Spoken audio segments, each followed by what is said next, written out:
Halo semuanya, selamat datang di channel SM Media dengan gue Erwin yang seperti biasa bakal ngasih kalian referensi racun yang berkaitan dengan teknologi maupun gear-gear produksi konten kreatif. So, kalau kalian tertarik dengan hal tersebut, nggak perlu ragu, langsung aja subscribe dan aktifin tombol notifikasinya biar nggak ketinggalan update-update terbaru dari kita.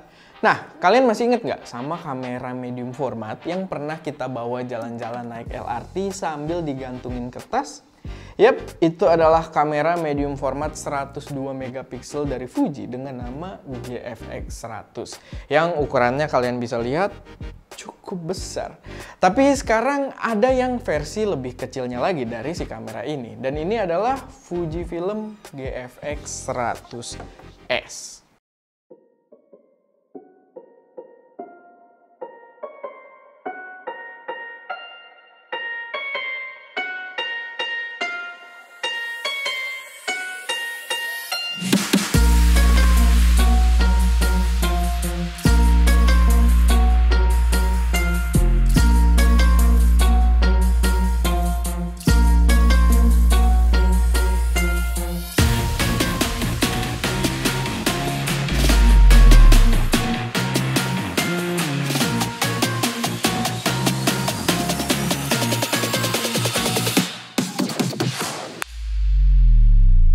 Oke, di depan gue ini udah ada Fujifilm GFX 100S, versi yang lebih kecil dan lebih portable dari GFX 100, kayak yang kalian bisa lihat sendiri. Mungkin nggak bisa gue bilang kamera kecil juga, tapi untuk sebuah kamera dengan sensor medium format dengan unit IBIS di dalamnya, wow, ini sangat kecil. Jadi secara spesifikasi sebenarnya GFX 100S ini hampir identik dengan GFX 100. Tapi dengan beberapa perbedaan seperti yang udah paling jelas terlihat adalah ukurannya yang jauh lebih kecil, tapi spek yang nggak berbeda jauh dan tetap monster. Dan itu menarik karena harganya pun sebenarnya sedikit lebih terjangkau dari GFX 100. Tapi gua nggak bilang murah ya, cuma lebih terjangkau dari GFX 100. Oke, jadi Fujifilm GFX 100S ini dibanderol dengan harga 6.999 US dollar yang kalau kita konversi aja mentah-mentah ke rupiah itu berada di sekitar harga 80-an juta rupiah. Yep, definitely not a cheap camera, tapi apa yang ditawarkan gua rasa perlu untuk kalian simak. Sebelumnya buat teman-teman yang belum tahu tentang apa itu kamera medium format, kalian bisa cek video gue yang sempat bahas lebih mendalam soal itu, karena di sana dijelaskan lebih mendetail perbedaannya dengan kamera-kamera biasa seperti full frame ataupun APS-C. Nah, di sini gue nggak akan mendalami lagi karena nanti videonya jadi kelamaan. Jadi kita fokus pada impresi si GFX 100S ini aja. Pertama yang jelas harus gue apresiasi adalah Fujifilm mampu membuat sebuah produk kamera dengan sensor medium format lengkap dengan in-body image stabilization dengan ukuran sekompak ini dan berat body only-nya yang nggak sampai 900 gram. Dan memang di tangan gua sebenarnya terasa cukup ringan, walaupun memang beda cerita nanti ketika kita pasangkan dengan lensa medium formatnya yang biasanya memiliki bobot cukup berat juga. Tapi tetap gua sangat kagum dengan kamera ini karena memang terbilang kompak untuk sebuah kamera medium format, apalagi membawa IBIS gitu. Mantap. Bahkan kalau kita bandingkan dengan generasi sebelumnya, di GFX 50S itu ada semacam bump lagi di bodi sisi belakangnya yang agak mundur agar bisa muat hardware-hardware yang dibutuhkan. Sedangkan di GFX 100S ini, bodinya tetap normal-normal aja tanpa ada ketebalan ekstra di sisi belakangnya. Gua rasa salah satu yang berkontribusi dari pengurangan ukuran ini adalah pergantian baterainya juga, dimana sekarang dia nggak menggunakan baterai kayak seri GFX yang lain, dia menggunakan baterai yang identik dengan Fujifilm X-T4. Impresi fisik udah pasti kamera ini terasa solid dan mewah. Keseluruhan bodinya terasa sangat well built dan gripnya pun sangat nyaman untuk digenggam. Bodinya ini juga udah water and dust resistance sehingga aman buat dipakai untuk hunting atau syuting-syuting di lokasi-lokasi dengan environment yang cukup ekstrim. Untuk layar dia masih menggunakan mekanisme tilt screen yang bisa diarahkan menghadap ke atas dan juga ke samping. Jadi dia nggak ngikutin tren-tren vari-angle yang sebenarnya lagi banyak digemborin juga oleh Fuji. Tapi melihat target pasar pengguna kameranya, memang menurut gue mekanisme tilt screen ini akan lebih tepat. Justru layar variangle malah bisa mengurangi nilai estetikanya dan juga fungsinya yang malah bisa-bisa agak nyusahin buat di kamera jenis ini. Masih dari segi fisik, ada beberapa hal unik juga yang gue temukan di kamera ini. Pertama, mode foto dan juga video dipisah menggunakan sebuah switch kayak gini, yang kayaknya gue belum pernah nemuin di kamera Fuji lainnya, tapi ya correct me if I'm wrong. Lalu di kamera ini juga Fuji kembali menghilangkan ciri khasnya, yaitu dial-dial manual untuk shutter speed dan juga ISO. Jadi sekarang diatur menggunakan dial biasa aja, layaknya kamera lain.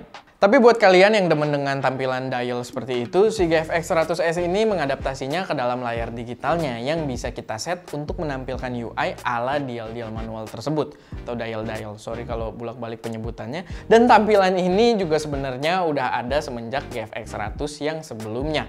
Tapi gue pribadi sih lebih prefer layar kecilnya ini berada di mode normalnya yang menampilkan informasi sebanyak mungkin bahkan saat kamera dalam keadaan mati.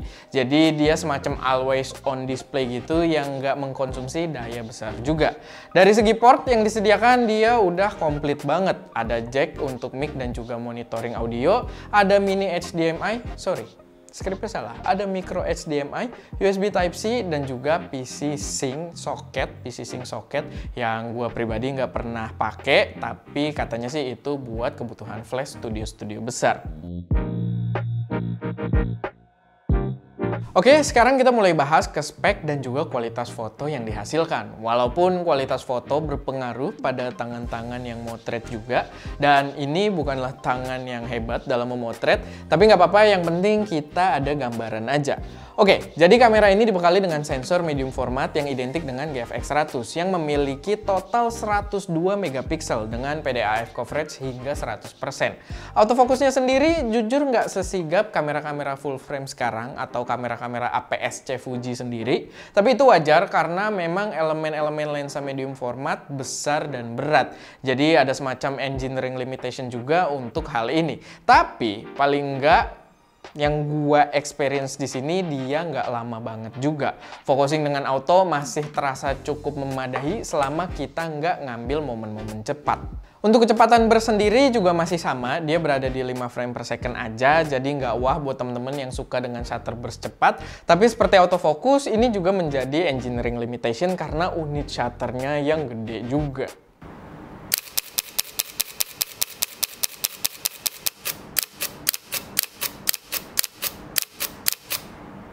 Untuk kualitas gambar jelas juara. Kalian bisa lihat beberapa foto yang gua ambil ini punya ketajaman yang luar biasa. Dan dynamic range-nya yang tinggi juga sangat berpengaruh atau sangat terasa ketika kita masuk ke tahap post-processing. Dia juga membawa film simulation baru di kamera ini dengan nama nostalgic negatif yang kayaknya cocok buat foto ala-ala kenangan gitu. Lagi mikirin doi mungkin kayak foto yang gua kasih contoh ini. Tapi ya sebenarnya selera aja sih, karena gua pribadi nggak terlalu pakai film simulation ini, tapi kalian bisa lihat sendiri dan kalian bisa nilai sendiri aja. By the way, gue juga dipinjemin sebuah lensa di sini karena gue pengen ngasih lihat contoh foto yang bagus. Jadi gue kasih tahu dulu, gue dipinjemin sebuah lensa yang masih fresh juga di sini, yang diklaim oleh Fuji sebagai bokeh master karena lensa ini punya fokal 80 mm dengan bukan f1.7 untuk sebuah form factor medium format. Dan kalian bisa lihat hasil bokehnya ketika gue motret-motret anak magang di meja kerja gua doang. Kalian bisa lihat gambarnya juga tajam parah dan depth of field-nya itu juga luar biasa sempit. Walaupun gua sebenarnya agak menyayangkan posisi pupil matanya itu agak soft. Gua nggak tahu karena titik fokusnya memang mungkin agak sedikit lebih maju karena kalian lihat alisnya tuh tajam banget, atau mungkin itu efek dari kacamata yang dia pakai. Tapi yang jelas overall gambarnya sendiri itu tajam parah. Tapi ya lensanya ini dibanderol dengan harga $2.499 atau sekitar kalau dikonversi doang itu 35 jutaan dan beratnya sampai 795 gram. Jadi ya bikin keseluruhan gearnya jadi lumayan berat juga sebenarnya. Tapi ya nggak heran karena ini medium format juga. By the way, buat kalian yang udah follow gue di Instagram, pasti udah lihat beberapa foto yang gue tunjukin di video ini. Jadi buat yang belum, langsung follow aja biar nggak ketinggalan update-update selanjutnya. @erwin_chuy. Oh ya, buat temen-temen yang mau coba file mentahnya, gue bagiin juga, cek aja di kolom deskripsi, ada gue kasih 2 file mentah tapi .jpeg-nya aja. Nah, khusus buat member ST Media, gue kasih lebih banyak file mentah plus .raw-nya dia apa ya? Pokoknya file mentah JPEG dan RAW-nya buat kalian eksperimen. Nanti tinggal cek aja tab community kita kalau kalian memang sudah member, dan pastinya jangan lupa buat share juga di Instagram kalau udah cobain file-file dari kita. Nah, lanjut lagi, walaupun kamera ini adalah kamera medium format yang terkesan photosentrik, tapi spek video yang dibawa oleh kamera ini juga nggak boleh diremehkan. Jadi kamera ini mampu merekam video hingga resolusi 4K DCI 10-bit 420 secara internal. Dan kalau direkam secara eksternal menggunakan external recorder kayak Atomos, dia bisa mengeluarkan 12-bit ProRes RAW. What? Itu jelas spesifikasi yang gokil untuk sebuah mirrorless medium format, dimana itu belum hadir di para pesaingnya, paling nggak setahu gua. Tapi sedikit note bahwa GFX 100S ini bukan video fokus kamera juga, dan walaupun bisa output ProRes RAW, dia masih menggunakan port HDMI yang paling kecil, yaitu micro HDMI. Tapi yang jelas, setelah melihat spesifikasi yang ditawarkan, sepertinya Fujifilm berusaha menghadirkan sebuah kamera hybrid di form factor medium format. Dan mereka mencoba untuk memperkecil gap kelas medium format dengan kamera full frame untuk sama-sama dinikmati pasar konsumer yang lebih luas. Mengingat Fujifilm sendiri juga nggak ikut bersaing di pasar full frame. Tapi emang jujur aja, segmen videonya juga gokil banget di kamera ini. Hampir mirip kayak X-T4. Di sini dia bisa pilih bitrate, bisa pilih container.mp4 atau .mov, dan bisa lock profile juga. Paling yang terasa masih agak kurang ya performa autofokusnya, sama ternyata nggak ada mode high frame rate recording atau slow-mo. Mungkin karena processing powernya yang masih belum sekuat itu juga buat medium format dibikin slow-mo. Tapi mungkin biar lebih jelas, kita tes dulu aja sedikit buat videonya. Oke, ini adalah perekaman video menggunakan GFX 100S, dan kalian bisa nilai kualitas gambarnya. Ini kayak setup kita biasa juga. Ini menggunakan resolusi 4K 30p dengan bitrate 200 megabit per second. Tapi dia bitrate-nya sendiri bisa sampai ke 400. Jadi sebenarnya masih ada headroom lagi. Tapi silahkan kalian nilai kualitasnya, sekalian nilai IBIS-nya juga. Karena ini di handheld menggunakan lensa yang cukup tele, 63mm f2 ya. f2.8 atau f2? 28. f2.8. Jadi ya, ini harusnya cukup tele. Mungkin di medium format nggak terlalu tele, tapi ya kalian bisa lihat gitu kan apakah cukup stabil di handheld. Kita sambil bergerak dikit sekarang. Sambil misalkan gua talking head ngejelasin sesuatu apa yang ada di sini. Kita ngeliat setup gua mungkin ya, di sini ada masker, gua menggunakan Keychron. Kalau kalian belum nonton videonya, ada reviewnya. Lalu ini juga udah di review Aldi ya kayaknya. MX Anywhere dari Logitech, gue juga pakai ini, jadi menarik. Dan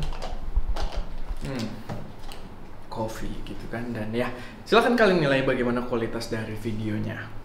Oke, mungkin udah waktunya buat gue memberikan kesimpulan. Yang jelas, kamera ini monster parah. Hasil kamera yang dikeluarkan sesuai dengan ekspektasi gue dari sebuah kamera medium format 102 megapiksel. Positioningnya yang menjadi seperti kamera hybrid yang mampu melibas foto dan video di spek yang cukup tinggi juga patut untuk diapresiasi. Apalagi karena GFX 100S ini, posisi kamera medium format jadi pertimbangan yang nggak terlalu jauh di atas kamera high-end full frame buat para user yang mau mencoba experience yang berbeda. Tapi tentunya, it's not for everyone and it's definitely not for me. Buat workflow gua sebagai content creator, jelas X-T4 masih my best friend. Tapi buat kalian yang mau sebuah kamera medium format hybrid buat menangkap still image dengan kualitas maksimal yang juga mumpuni buat kebutuhan video creation, GFX 100S ini boleh dilirik. Tapi sebelumnya, liriklah rekening kalian dulu, jangan pada halus seperti saya. Oke, paling segitu aja buat video kali ini. Cukup melelahkan, gue nggak tahu videonya panjang atau enggak. Tapi kayak biasa ya, semoga bermanfaat atau minimal bisa jadi wawasan tambahan buat kalian. Kalau ada koreksi, saran, atau pertanyaan, silahkan taruh aja semuanya di kolom komentar. Dan kayak biasa juga, jangan lupa buat like videonya kalau kalian suka, share ke teman-teman kalian yang mungkin tertarik, atau story juga di Instagram kalian, dan pastinya subscribe ke channel SM Media untuk mensupport kami terus memberi konten yang lebih berkualitas dan bermanfaat di masa mendatang. Itu aja, gue Erwin, di belakang kamera ada Ska, dan jangan lupa berkarya.